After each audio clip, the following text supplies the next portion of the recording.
Oke, Sobat Investor, pada kesempatan ini kita akan membahas saham PTBA atau Bukit Asam Tbk, di mana pada perdagangan terakhir dia naik 0,39%, tapi kalau kita lihat di 3 bulan berjalan, dia malah turun 12,20%, dan untuk 1 tahun ini dia masih naik 9,75%.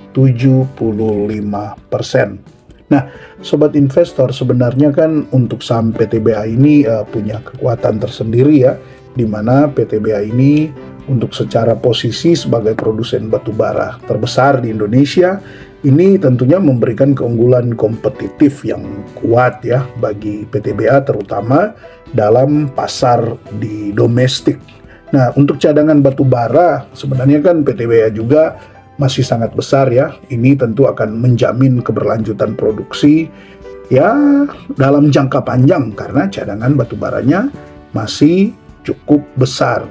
Sedangkan untuk integrasi bisnis, PTBA ini boleh dibilang sangat kuat, mulai dari pertambangan hingga transportasi, di mana ini juga meningkatkan efisiensi dan margin keuntungan bagi PTBA. Sedangkan kalau kita melihat dari kinerja keuangan untuk PTBA sendiri, ya tentu secara historis masih boleh dibilang solid ya, karena PTBA menunjukkan kinerja keuangan yang cukup stabil. Soal apakah secara laba bersihnya atau net income-nya naik atau turun seperti dalam catatan ini, ya tentu juga itu dipengaruhi dari harga acuan batubara yang terkadang naik tapi terkadang juga turun. Ya, tapi memang sekalipun di balik keunggulan-keunggulan PTBA tersebut tentu juga terdapat beberapa kelemahan karena ya ketergantungan pada harga batubara. Ya tentu itu yang tadi ya, secara kinerja masih cukup stabil, tetapi kan untuk profitnya ya seringkali atau tentunya sangat juga bergantung pada harga batubara, belum lagi berhadapan dengan regulasi berkaitan dengan lingkungan yang semakin ketat. Tentu ini kan membutuhkan investasi yang besar ya untuk memenuhi standar lingkungan.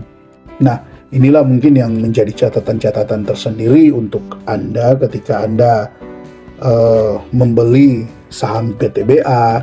Belum juga kalau Anda mau memperhatikan pendapatannya seperti apa, ya tentu Anda harus juga melihat ya bagaimana kenaikan permintaan batubara terutama dari negara-negara berkembang. Ya itu memang seringkali ya sulitlah memprediksi, karena kalau kita memprediksi oh nanti pastinya tahun depan akan begini, tahun depan akan begini, seringkali itu ya bisa berubah-berubah, tapi paling tidak ada potensi lah untuk terjadinya kenaikan permintaan batubara global. Ya paling mungkin tidak seperti pada tahun 2021 atau tahun 2022, tapi paling tidak bisalah meningkat dari pendapatan yang sekarang ini. Kemudian kita tahu juga ya untuk menunjang pendapatan ini kan PTBA sendiri sebenarnya ada diversifikasi produk ya.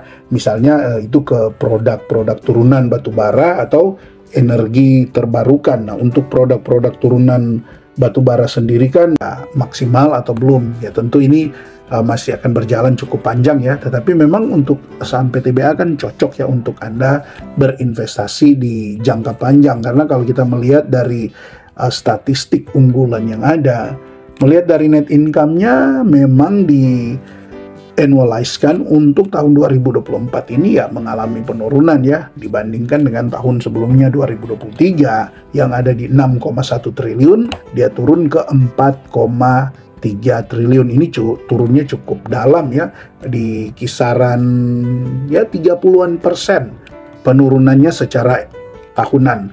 Nah, kalau kita cek dari valuasi untuk PTBA sekarang ini secara PE ratio dia sudah ada di 6,93 untuk annualize dan TTM-nya di 5,37. Sedangkan kalau kita lihat dari price to sales-nya ini masih cukup bagus, 0,72 ya. PE ratio juga tadi cukup bagus ya untuk masuk lah seperti itu. Sedangkan price to book value dia sekarang ada di angka 1,48. Ini masih juga cukup wajar lah untuk dijadikan standar, melihat juga dari EV to EBITDA-nya, kita lihat PTBA ada di angka 3,37. Kalau kita melihat dari solvabilitas, PTBA cukup bagus ya. Mana sekarang untuk current ratio secara kuarternya itu di angka 1,17. Hanya memang untuk quick ratio-nya ini di bawah 1 ya. Artinya pelunasan utang untuk jangka pendeknya ini kurang bagus di quick ratio. Kalau kita lihat dari debt to equity ratio masih sangat bagus karena hanya di angka 14%. Nah, memang jadi perhatian khusus juga di sini di profitability, di mana untuk return on asset masih bagus di 13%, return on equity juga masih bagus di 27%. Di gross profit ini yang mungkin ya masih perlu ditingkatkan ya untuk PTBA ini, di mana ada di angka 20% dan masuk di net profitnya di angka 10%. Tapi ya paling tidak lah untuk angka 10% masih cukup bagus lah untuk masuk, yang berharap untuk ke depan secara net income-nya ini, untuk net profit-nya ini bisa lebih bertambah lagi, entah karena ada pertumbuhan produksi, pertumbuhan perjualan, ataukah ada efisiensi kerja sehingga net profit-nya ini bisa lebih bertumbuh lagi. Kalau kita memantau dari analisis yang ada di sini, maka bisa Anda lihat di sini ya, terpantau untuk PTBA dari 22 analis yang memberikan rating untuk PTBA, hanya 8 yang merekomendasikan untuk beli, sedangkan 10-nya tahan dan ada 4 yang merekomendasikan untuk jual. Ya tentu ini masih ada prediksi untuk di tahun 2025, kemungkinan untuk dia mengalami penurunan masih ada ya. Tetapi kan tentu ini juga kita bisa jadikan acuan untuk bagaimana sebenarnya kalau kita mau berinvestasi untuk jangka panjang ya masih cukup menarik. Karena kalau kita lihat juga dari target harga dari para analis di sini untuk PTBA, harga rata-ratanya bisa mencapai 2.878, di mana untuk estimasi tertingginya bisa mencapai 3.500 dan estimasi terendahnya di 1.800. Artinya di harga sekarang ini kalau mengacu kepada target harga yang diberikan oleh analis untuk PTBA masih berpeluang koreksi cukup dalam ya, di kisaran ya masih ada di kisaran 800 ya, 800. Kalau di harga sekarang ini berarti ya bisa koreksi sampai 30-an persen ya, seperti itu. Ada potensi koreksi 30-an persen jika membeli di harga sekarang ini. Nah tentu disinilah Anda kembali menganalisa ya. Jika memang Anda masih kurang yakin dengan harga sekarang ini, ya tentu Anda minta diskon lagi, setidaknya seperti gambaran dari analis di sini ya. Tentu memastikan juga apakah PTBA memang pasti akan turun ke 1.800 ini tentu tidak bisa dipastikan ya. Ini hanya sekedar analisa, prediksi, karena juga mengacu kepada estimasi konsensus dari analis yang diberikan di sini untuk 2023. Bisa Anda lihat di sini ya, revenue, operating profit, net income, dan EPS-nya jika dibandingkan dengan 2024 yang memang masih estimasi karena belum masuk untuk laporan keuangan Q4-nya. Begitu juga dengan 2025. Nah, kalau kita lihat dari estimasi konsensus dari analis di sini, untuk revenue di tahun 2024, annualized-nya bisa mencapai 40,1 triliun. Sedangkan di 2025 diprediksi justru ini turun menjadi 39,1 triliun. Operating profit-nya dari yang 2024 5,6 triliun, ya diprediksi ini memang kurang lebih lah sama ya, stagnan secara operating profit. Tapi ketika mengacu kepada net income, ya ini ada berpeluang memang ya, ada berpeluang bisa mengalami peningkatan dari yang 44,5 triliun menjadi 4,6 triliun. Jadi peningkatannya pun ini sangat-sangat kecil ya. Begitu juga dengan EPS. Nah, salah satu tantangan juga dengan PTBA ini ada informasi untuk dividen payout ratio untuk tahun buku 2024 yang nanti akan dibagikan di tahun 2025. Ada informasi kemungkinan akan berkurang jika dibanding dengan dividen payout ratio di tahun buku 2023 yang sudah dibagikan di tahun 2024 ini. Ya tentu itu bisa dipantau lah untuk Anda yang memang pencinta dividen, ya Anda bisa pantau berita itu apakah memang seperti itu, apakah memang dividen payout ratio-nya akan berkurang, dan kalaupun berkurang berapa berkurangnya. Karena kalau berkurangnya besar kan tentu kurang menarik ya, karena secara EPS-nya perbandingan antara tahun buku 2023 dan 2024 itu cukup jauh ya. Dari tahun buku 2023 ada di 529, kemudian tahun buku 2024 ada di 396. Maka jika dividen payout ratio-nya turun, secara EPS aja sudah turun, apalagi secara dividen per share-nya pasti akan lebih turun lagi jika dividen payout ratio-nya turun, tidak sama dengan dividen payout ratio tahun 2023. Nah, ini yang memang perlu juga diperhatikan untuk Anda para pencinta dividen.